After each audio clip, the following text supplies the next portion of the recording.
Bismillahirrahmanirrahim. Assalamualaikum warahmatullahi wabarakatuh. Kondisi dan situasi saat kita sekarang ini memberikan gambaran bagi kita, bagi saya, bagi kita semuanya bahwa kita merasakan kesulitan. Di antara kesulitan tersebut adalah kita merasakan kesedihan. Kesedihan yang luar biasa disebabkan oleh para ulama kita, para guru-guru kita itu dipanggil duluan oleh Allah Subhanahu wa taala. Maka kita sebagai muslim, sebagai mukmin yang sejati tentu harus bersedih dengan kepergian mereka. Kenapa kita harus bersedih?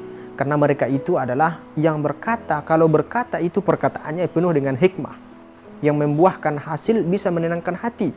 Kalau kita melihat wajahnya itu bisa menyembuhkan penyakit hati kita, bisa menyembuhkan kerinduan kita. Jadi di antara mereka yang seperti ini duluan dipanggil oleh Allah Subhanahu wa taala. Kenapa kita tidak bersedih? Ya, kita harus bersedih. Kondisi ini, tapi dengan kondisi ini jangan kita itu merasa sedih sekali. Artinya terlalu sedih itu tidak boleh. Kita itu jangan berputus asa, karena masih ada juga ulama-ulama kita, masih banyak guru-guru kita yang lain. Dengan itu kita bersedih, tapi kita juga harus gembira. Kenapa? Karena masih ada ulama-ulama kita yang hidup, ulama-ulama yang memberikan kepada kita ajaran. Jadi sedih boleh, tapi jangan terlalu sedih. Jadi saya tadi melihat ada postingan tersebut memang sangat betul dan menggairahkan jiwa. Yaitu postingannya berisi seperti ini.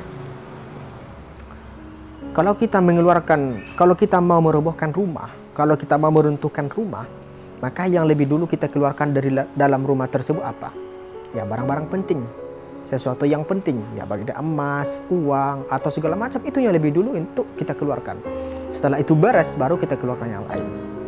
Jadi begitu juga dengan dunia ini. Kalau mau dihancurkan dunia ini, maka lebih dulu dikeluarkan orang-orang baik dari dalamnya. Siapakah itu? Yaitu para ulama. Jadi dengan postingan ini saya merasa tergugah. Oh, ini betul. Tapi dengan ini kita merasa sedih sekali dengan kalimat tersebut, kita sedih. Tapi mungkin banyak orang yang dengan kalimat ini sedih terlalu sedih. Yang mengakibatkan apa? Yang mengakibatkan, ya kan, kalau kita terlalu sedih itu salah juga. Dalam Islam kita itu dia diajarkan untuk selalu sedih, selalu merenung. Itu tidak boleh. Ada waktunya kita sedih, ada waktunya gembira, ada waktunya kita merenung, ada waktunya. Jadi kondisikan. Mungkin kita sedih, ya sedih sewajarnya. Kita sedih, harus kita buktikan sedih kita itu kenapa.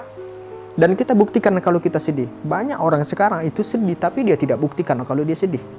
Sama seperti cinta. Dia katakan saya cinta tapi dia tidak bukan bahwasanya dia mencintai. Itu kan salah. Buktinya kita sedih apa? Tandanya kita sedih apa? Itu tandanya kita sedih adalah dengan cara mendoakan ulama-ulama kita yang ada. Dengan cara mendoakan orang banyak, para ulama-ulama generasi selanjutnya. Untuk apa? Untuk bisa menggantikan posisi-posisi mereka. Kalau kita punya anak tersebut diajari. Kalau kita punya pesantren tersebut ditingkatkan. Kalau kita punya, ya kalau sekarang itu public figure, itu kita jadikan sebagai sebuah motivasi untuk menumbuhkan orang-orang baik. Itu salah satu bukti pengaplikasian daripada rasa sedih.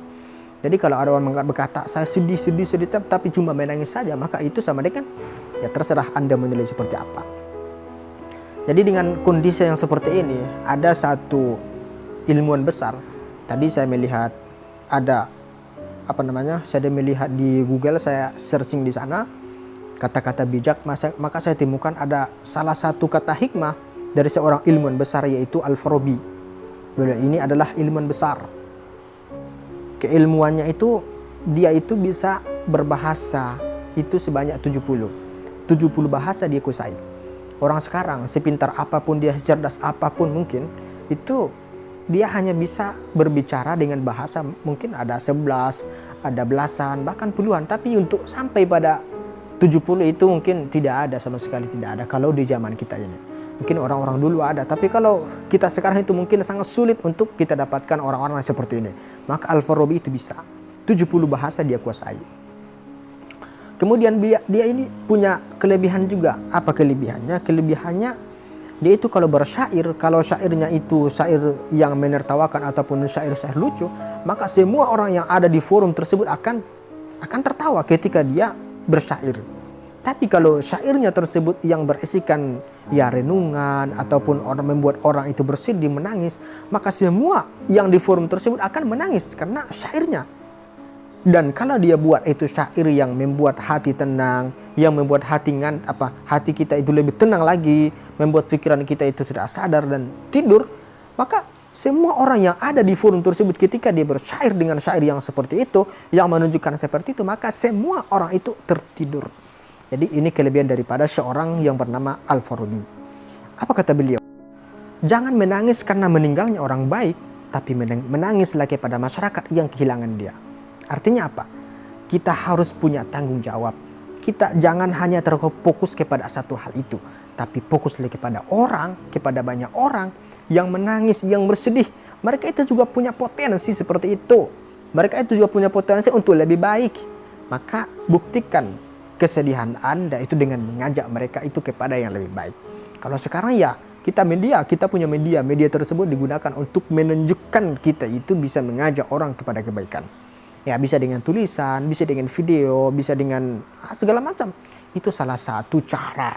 Maka jangan abaikan cara-cara ini. Nanti suatu saat ini akan diambil oleh Allah Subhanahu wa taala. Ketika ini diambil, apa yang dilakukan? Apa yang harus dilakukan? Enggak ada lagi. Maka selagi ini masih ada, mari sama-sama kita mempergunakannya kepada yang lebih baik. Mudah-mudahan bermanfaat. Assalamualaikum warahmatullahi wabarakatuh.